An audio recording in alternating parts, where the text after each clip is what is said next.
일반적으로 성경에서 고난과 시련받은 사람 하면 떠오르는 사람이 대표적으로 2명 정도가 떠오릅니다. 가장 먼저는 누구보다도 예수님입니다.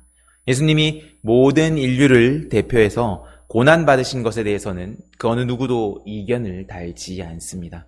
인류 역사상 가장 큰 고난과 아픔이라고 말을 할 수 있죠. 또 한 명을 말하자면 욥이라고 말을 할 수 있습니다. 굉장히 평안하고 또 부하고 또 무엇보다 의롭게 살았던 욥이 사탄의 시험으로 인해서 모든 것을 다 잃고 고난받는 것은 욥기에 너무나 상세하고 자세하게 기록되고 다루고 있습니다. 이렇게 이 2명이 성경에서 말하는 고난받는 사람의 어떤 대표적 인물로 우리는 생각할 수 있습니다. 그런데 저는 오늘 이 본문 말씀을 묵상하면서 이 사람의 고난은 정말 생각할 수 없는 수준이구나라는 어떤 그런 느낌을 받았습니다. 바로 오늘 본문의 주인공인 바디메오입니다. 본문에서는 바디메오에 대해서 소개하기를 디메오의 아들 맹인거지 바디메오라고 그렇게 소개하고 있습니다.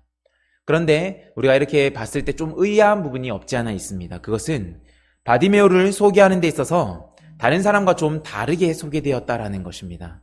성경에서 어떤 인물을 소개할 때에 누구의 아들 누구라고 표현되는 것은 굉장히 일반적인 또 굉장히 많이 나온 사례입니다.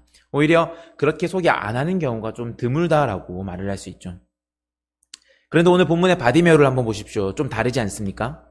뭐라고 설명하냐면 디메오의 아들이라는 수식어 뒤에 맹인거지라는 그 수식어가 따릅니다.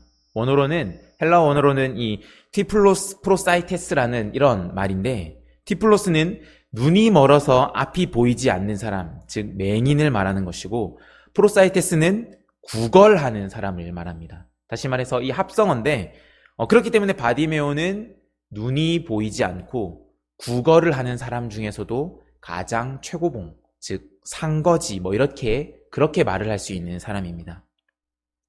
그런데 분명 아버지가 있고 가족이 있는데 그 뒤에 표현하는 말이 맹인거지입니다. 그리고 그는 길가에 앉아서 이리저리 오고 가는 사람들에게 구걸을 하는 사람이죠. 여러분, 이 소개하는 말만으로 가지고 우리가 무엇을 예측할 수 있습니까? 여러 가지를 상상하고 또 예측할 수 있겠지만은 이는 결국 바디메오는 부모로부터 버림을 받았다라는 어떤 그런 사실을 우리는 생각할 수 있습니다. 바디메오가 나면서부터 맹인인지 아니면 후천적 맹인지에 대해서는 정확하게 알려진 바가 아직은 없습니다. 하지만 눈이 보이지 않는다라는 이유로 부모로부터 내쳐지거나 혹은 안타까운 이별을 맞이했다라는 것은 우리는 유추할 수 있는 부분입니다. 그런데 그렇게 사회 최약층이라고 말을 할 수 있는 이 맹인거지 바디메오에게 예수님께서 말씀하십니다. 내 믿음이 너를 구원하였느니라. 그런데 이와는 반대로 10장 17절에서 22절에는 재물이 많은 사람이 영생을 얻고자 예수님께 나온 어떤 그런 모습을 볼 수 있습니다. 부자 청년 이야기인데요. 그는 영생을 얻기를 바랬지만 예수님께서는 그에게는 구원에 대해서 말씀하지 않으셨습니다. 그래서 그는 슬픈 기색을 띠고 근심하며 돌아갔다라고 본문에서 말하고 있습니다.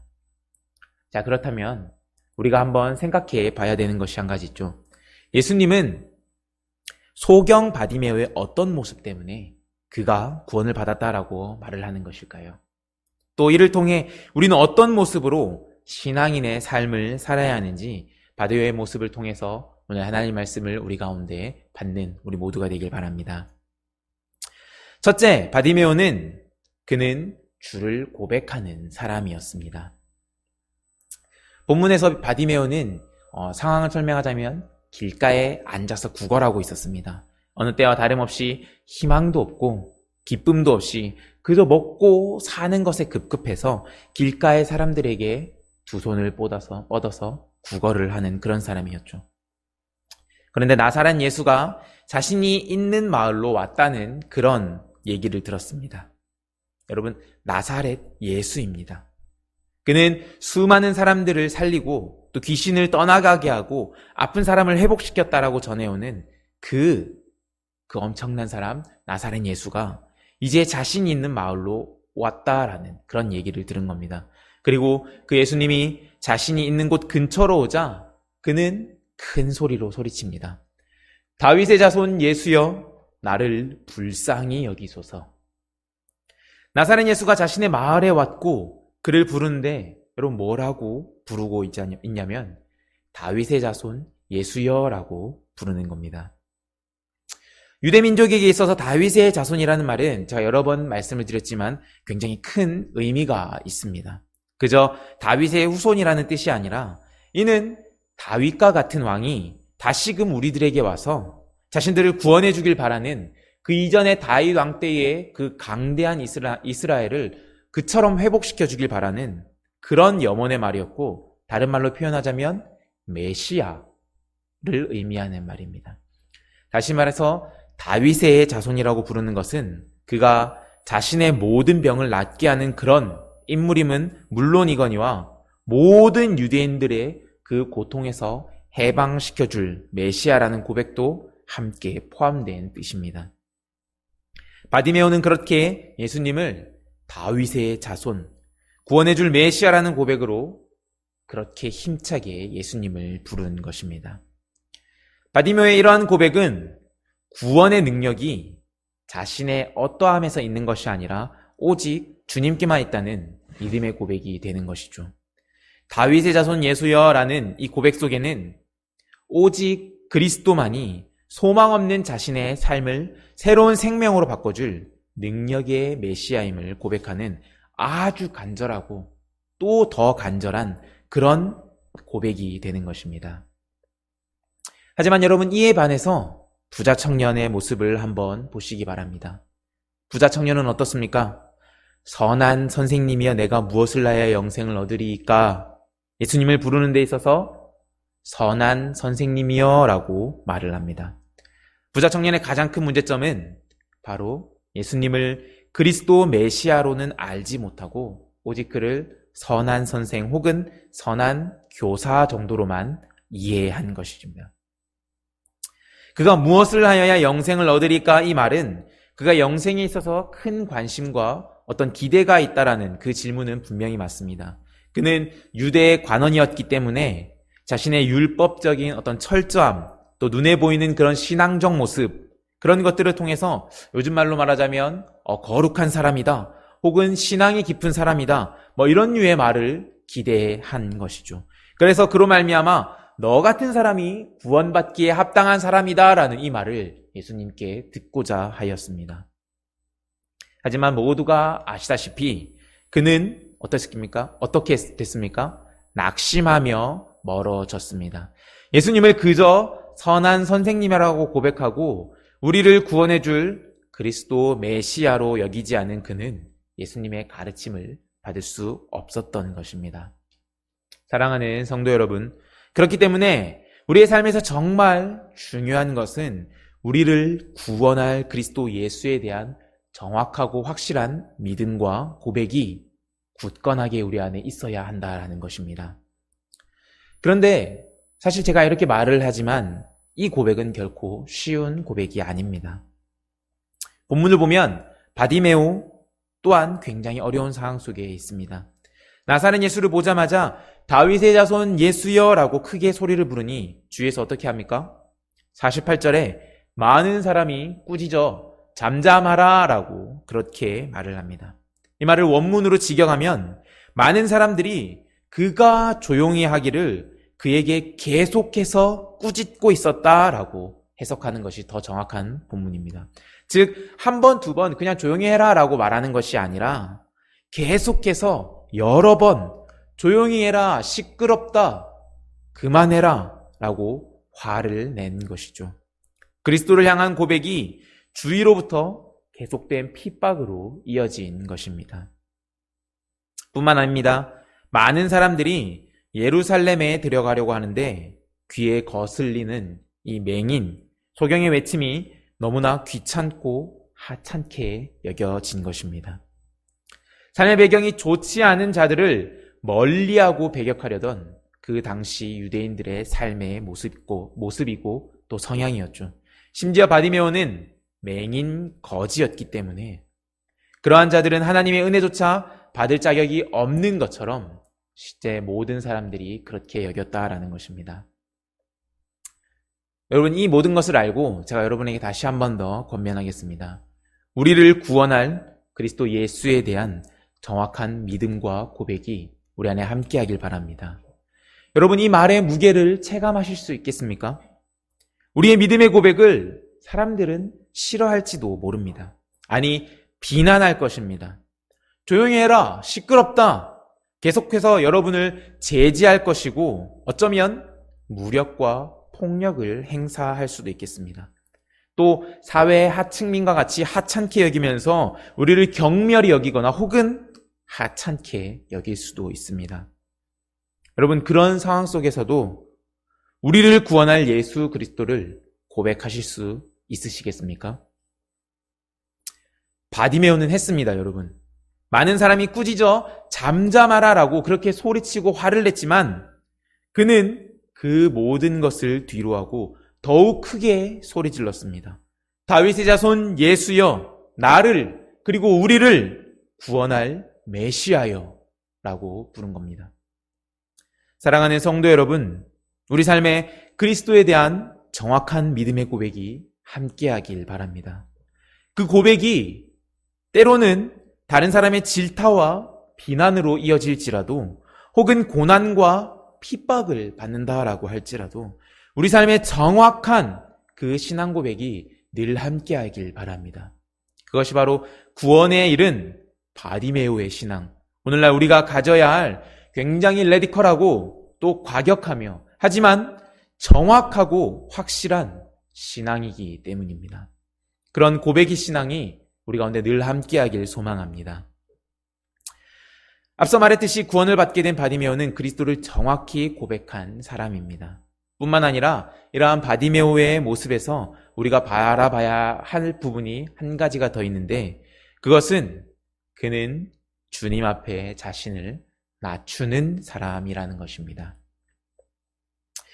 다윗의 자손 예수여라고 굉장히 의미 있고 또 신앙 고백적인 그런 고백을 바디메오가 했습니다. 그런데 그 뒤에 말도, 이 뒤에 있는 말도 이 앞에 말 못지않은 우리 삶의 믿음의 고백적인 어떤 그런 부름인데요. 바로 나를 불쌍히 여기소서라는 말입니다. 우리가 여기서 바라보고 또 기억해야만 하는 것은 바디메오는 오랜 시간 거지로 있었고 또 맹인으로 있었다라는 점입니다.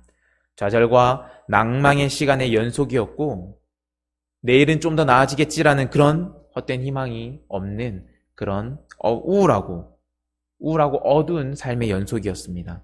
모르긴 몰라도 아마 차라리 죽는 게 낫겠다라는 생각이 들 정도로 소망이 없는 삶이지 않을까 저는 묵상하며 그렇게 생각을 했었습니다. 그런데 예수의 소문을 듣고 이 사람만이 나를 구원해 줄 것이다. 이 사람만이 이 어두운 이 캄캄한 나의 인생에서 빛으로 함께 하실 것이다. 이 믿음을 가진 것입니다. 얼마 뒤에 모든 일을 구원하리라 믿는 나사렛 예수가 드디어 왔습니다. 그리고 오늘 이제 바로 보이지 않지만 바로 눈앞에 있습니다. 그리고 그는 크게 소리 지르며 그를 부르고 또 간구하는데 바로 나를 불쌍히 여기소서라고 말을 하는 것이죠.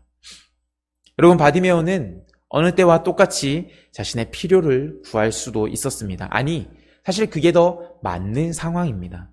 눈이 보이지도 않고 듣기만 하는 그런 상황이기에 정확한 사실 여부 확인이 안 되는 일이었죠. 그런 일에 힘도 없고 먹지도 못해서 힘도 없고 축 처져 있는데 일부러 열을 낼 필요가 없습니다. 더욱이 계속해서 앞으로도 구걸을 해야 하는데 주위 사람들이 내가 그렇게 말함으로 인해서 나를 미워하고 핍박한다면 그것마저도 힘들어지기 때문에 이후에는 분명히 죽게 될 것이 분명하기 때문입니다. 한 푼만 주십시오. 먹을 것 하나만 좀 주십시오. 이런 일반적인 때와 동일한 구걸이 지금 바디메오에게 더 확실하고 더 익숙한 것이 맞습니다. 근데 여러분, 바디메오는 예수가 자신을 변화시켜줄 사람이라는 것을 온전히 신뢰했습니다. 그래서 지금 자신에게 가장 필요한 것이 무엇인지, 어떻게 해야 자신의 인생이 변화가 될 것인지 정확하게 알고 그리고 도박을 한 것이죠. 그리고 확실하게 행동에 옮긴 것입니다. 나를 불쌍히 여겨달라라고 매우 큰 목소리로 소리를 지른 것입니다. 나를 불쌍히 여기소서라는 이 말은 자비를 구하는 말입니다. 즉, 이는 나를 용서해 주십시오라는 말과 동일한 의미를 내포하고 있습니다. 주 예수 그리스도 메시아시여 나를 불쌍히 여기시고 나를 용서해 주소서. 여러분, 용서해달라는 이 말은 사실 자신에게 죄가 있다라고 인정하는 말과 똑같습니다. 우리 삶에서 봤을 때 용서해달라는 말은 자신이 이런 죄를 지어서 잘못을 했으니 부디 용서를 부탁드립니다 라고 말하는 것이죠. 여러분, 이러한 부분에서 부자 청년과 또 비교가 됩니다. 부자 청년과의 모습은 완전히 다르죠. 부자 청년은 어떻게 됐습니까? 어떻게 말했나요? 예수님께서 말씀하신 계명에 대해서 그가 답하기를 10장 20절 말씀을 확인할 수 있습니다. 그가 여짜오되 선생님이여 이것은 내가 어려서부터 다 지켰나이다. 여러분, 그는 율법적인 자신의 모습에 자신이 있었습니다. 유대인들 대대로 내려온 계명, 살인하지 말라, 간음하지 말라, 도둑질하지 말라, 거짓 증언하지 말라, 속여 빼앗지 말라, 네 부모를 공경하라. 이 모든 것들에 있어서 그는 어려서부터 배웠고 밀접하게 지켜왔기 때문에 자신이 스스로 생각하기에 완벽하다라고 생각한 것입니다. 하지만 여러분, 우리는 다 아시다시피 이것은 완벽한 것이 아니죠. 왜냐하면 예수님이 권면한 것을 무엇입니까? 가진 것을 다 팔아서 가난한 자에게 나누어 주고 주님을 쫓으라는 이 말을 따르지 않았기 때문입니다. 이것은 피상적으로 율법이 요구하는 것을 다 지켰다라는 이 말이 얼마나 어리석은 생각인지 알게 해주는 그런 부분이죠. 예수님께서 산상수훈에서 말씀하신 기준으로 우리 각 사람에게 율법을 행하라고 한다면 우리 모두는 극악한 죄인이 될 수밖에 없는 자들입니다. 즉, 부자 청년은 율법의 참된 의미를 깨닫지 못하고 다 지켰다라고 말하는 그 어리석음을 범하였고, 이를 통해서 당시 유대인들이 율법에 대해서 얼마나 피상적인 눈에 보이는 이해에만 그쳤는지를 우리는 알 수 있습니다. 하지만 오늘 바디메오는 어떻습니까, 여러분? 자신의 인생을 원망하는 그런 삶을 그는 분명히 살고 있었을 것입니다. 내가 무엇을 잘못했기에 이런 고통을 받아야 할까? 우리 부모님은 내가 뭘 잘못했다고 나를 버리셨나? 여러분, 이런 생각을 바디메오가 하지 않았을까요? 하지만 바디메오는 그런 생각에서 멈추지만은 않았습니다. 그는 철저하게 자신을 죄인으로 보았고 또 죄를 사하는 능력을 가진 이에게 죽기 살기로 매달린 것입니다. 나를 불쌍히 여겨달라고, 나를 용서해달라고 그렇게 말하면서 말이죠. 사랑하는 성도 여러분, 바디메오와 같이 용서를 구하는 마음과 또 주님 앞에 회개의 마음이 우리 삶에 늘 함께해야 함을 꼭 기억하시기 바랍니다. 세상 사람들과 우리와 다른 점을 하나 말하라고 한다면 저는 우리 모두가 죄인임을 인정하는가 아닌가로 구별지을 수 있다라고 생각합니다. 나는 아무런 죄를 지은 것이 없다. 다른 사람에게 피해를 끼친 것이 없고 용서를 구하거나 처벌을 받을 만한 죄인이 결코 아니다. 여러분, 이런 생각이 중심에 있는 사람들이 바로 주를 모르는 세상 사람들이죠. 결국 나는 죄가 없기 때문에 용서받을 그 어떤 것도 없다고 말하는 것이며 결국 궁극적으로는 예수를 믿을 필요도 이유도 없다라고 말을 하는 것입니다. 하지만 여러분, 하나님을 믿는 사람에게 있어서 가장 중요한 고백은 바로 내가 죄인이다라는 고백입니다. 주님, 나를 불쌍히 여기소서, 나는 죄인입니다라는 바로 이 고백이 우리 삶에 늘 함께 있어야만 한다라는 것이죠. 우리가 우리 삶의 신앙적인 측면에서 고개를 빳빳이 들고 당당하기 시작하다면 우리의 모습은 율법의 형식만 지키려 하는 바리새인과 같다고 볼 수 있습니다. 마치 성전에 기도하러 가서 자신은 율법의 모든 부분에서 완벽하다라고 기도하는, 그래서 우리가 봤을 때 어리석다라고 하는 그 바리새인의 모습이 우리의 모습이 될 수 있다는 것이죠. 여러분, 예수님은 이들을 의롭다 여기지 않았습니다. 의롭다 여긴 이는 불쌍히 여기소서 나는 죄인이로소이다 라고 고백한 세리를 의롭다 여긴 것입니다. 그렇기 때문에 사랑하는 성도 여러분, 더욱 낮아진 마음으로 주 앞에 나아가는 저와 여러분이 되길 바랍니다. 죄인임을 솔직히 고백하면서 우리 안에 검은 죄를, 그 검고 추악하고 어두운 죄를 순전하고 순결하게 희게 해달라고 기도하는 우리가 되어야만 합니다. 주님께서는 분명히 자기를 낮추는 자를 높이셔서 주와 함께 하신다라고 말씀하셨기 때문입니다. 높아지려는 자는 낮추시고 낮아지려는 자를 높이신다라고 주께서 분명하게 말씀하셨기 때문입니다. 그래서 우리 모두가 주 앞에서 죄인임을 깨닫고 순전하게 고백하며 회개의 삶을 늘 살기로 소망하는 우리 모두가 되시길 간절히 소망합니다.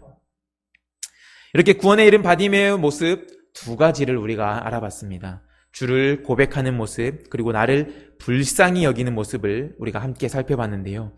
마지막 한 가지를 더 보자면 그 모습은 바로 그는 예수님께로 뛰어간 사람이었다라는 것입니다. 맹인거지 바디메오와 부자 청년의 어떤 눈에 띄는 차이점 또 하나가 바로 예수께로 뛰어간 바디메오와 그렇지 않은 부자 청년입니다. 오늘 본문 50절 말씀을 함께 보도록 하겠습니다. 50절 말씀입니다. 함께 읽겠습니다. 맹인이 겉옷을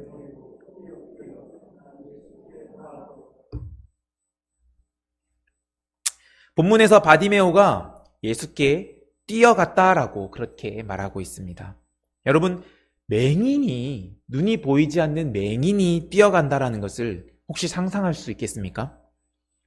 맹인은 뛸 수가 없습니다. 아니, 더 정확하게는 뛰지 못한다라고 표현하는 것이 맞습니다.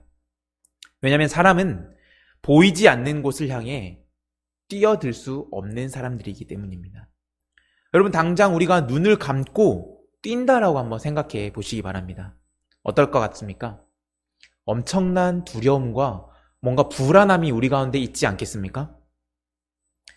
어떻게 넘어지지는 않을까? 부딪히지는 않을까? 그래서 다치고 넘어져서 크게 내가 상해를 입지 않을까? 그런 두려움이 몰려옵니다. 그게 사람이다라는 거죠. 다시 말해서 맹인은 뛸 수 없는 사람들입니다. 그런데 본문 속에서 장님이 보이지 않는 곳을 오직 목소리만을 듣고 뛰어갔다라고 말을 합니다. 아마도 가는 길에 이리 부딪히고 또 저리 부딪히면서 혹은 넘어졌을지도 모릅니다. 엄청난 고통과 두려움과 불안함이 함께했지만 그 모든 것을 극복하고 예수님께로 뛰어간 것입니다. 이유는 단 하나죠. 예수님을 만난다라는 기쁨과 기대감 때문입니다. 또 한 가지 우리가 더 유의해서 봐야 될 것이 있습니다. 바로 겉옷을 버리고 뛰어갔다라는 점입니다.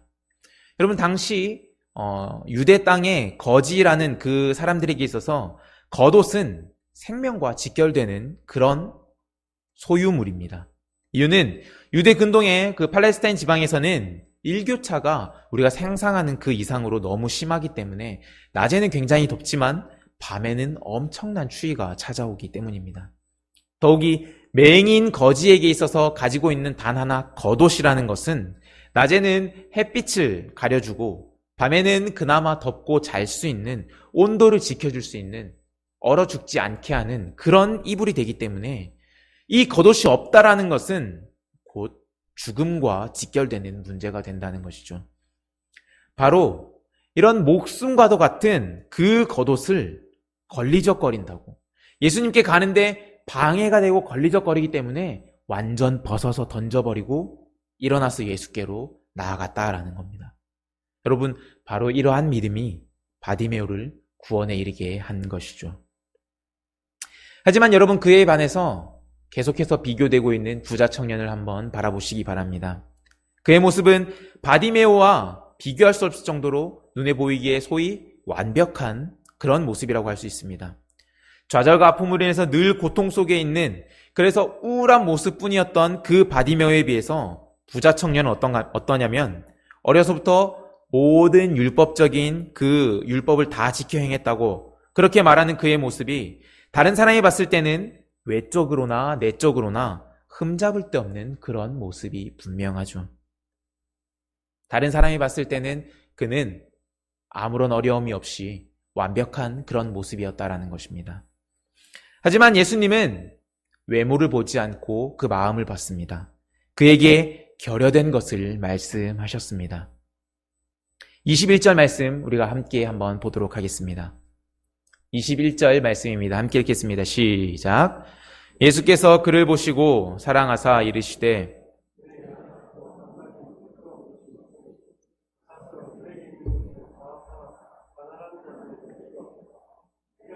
하늘에서 보화가 내게 있으리라. 그리고 와서 나를 따르라 하시니. 예수님은 부자 청년에게 가지고 있는 모든 보화를 다 팔아서 다른 사람에게, 가난한 사람에게 나눠주고 그리고 자신을 따르라 라고 말씀하셨습니다. 그렇게 되면 하늘의 보화가 그에게 있을 테니, 너에게 있을 테니 그 뒤에 자신을 따르기만 하면 된다라고 말하는 것이죠. 바디메오에게는 하지 않았던 그 하늘의 보화까지 예수님께서는 부자 청년에게 그렇게 말씀하셨습니다. 그런데 여러분, 부자 청년은 어떻게 했습니까? 예수님의 말씀을 따르지 못했습니다. 더 정확하게는 따르지 않았습니다. 자신이 가지고 있는 모든 재물을 포기할 수가 없었던 것입니다. 예수님과 함께함의 그 가치가 자신이 가지고 있는 모든 재물의 가치보다 결과적으로 못하다라고 판단한 것입니다. 결국 그는 슬픔과 근심을 아는 채 구원이신 예수님과 완전히 멀어진 것입니다. 사랑하는 성도 여러분, 우리가 예수님과 함께하는 삶을 살기 위해서는 반드시 예수를 따라가는 사람을 따르는 삶이 되어야 된다는 것을 꼭 기억하시기 바랍니다. 예수를 따르는 삶이 사실 마냥 평탄한 삶은 분명히 아닙니다. 물론 하나님의 은혜와 축복 속에서 걸어가는 길임은 분명하지만 때로는 믿음의 여정에서 우리는 중요한 선택을 해야 될 때가 있을 수 있습니다. 그럴 때 우리는 부자 청년의 선택을 하시겠습니까? 아니면 바디메오와 같은 선택을 하시겠습니까? 오늘 저와 우리 모든 성도님들에게 하나님이 하시는 말씀은 다른 어떤 것보다도 나를 사랑하고 다른 무엇보다도 나를 따르라라고 말씀하고 계십니다. 지금의 우리는 사실 돈과 상관없는 삶을 살 수는 없습니다. 무엇을 하더라도 재물과 돈과 밀접한 삶을 살아야만 하죠. 돈 자체가 나쁘다라고 말하는 것은 결코 아닙니다. 중요한 것은 우리 마음의 중심이 무엇을 향하고 있느냐라는 것입니다. 주의 길을 쫓아 살아가는 것을 향하고 있는지 아니면 세상 사람들과 별반 다를 바 없는 것을 지향하고 살고 있는지 점검해야만 한다라는 것이죠. 사랑하는 성도 여러분, 하나님을 쫓아 살아가는 우리 모든 성도님들 되시기 바랍니다. 어쩌면 그 길이 바디메오가 뛴 것처럼 눈앞에 아무것도 보이지 않고 또 혹은 고통과 고난이 확실한 그런 길이라고 할지라도 주를 쫓는 여러분이 되시기 바랍니다. 또 우리가 가지고 있는 재물을 사랑하는 것이 아니라 하나님만을 더욱더 사랑하는 여러분 되기를 바랍니다. 그래서 바디메오에게 임한 그 놀라운 하나님의 은혜, 그 구원의 기쁨이 그리스도를 쫓아서 살아가기로 결정하는 우리 모든 성도님들, 우리 모든 하나님의 자녀들, 국교의 성도님들 되시기를 간절히 소망합니다.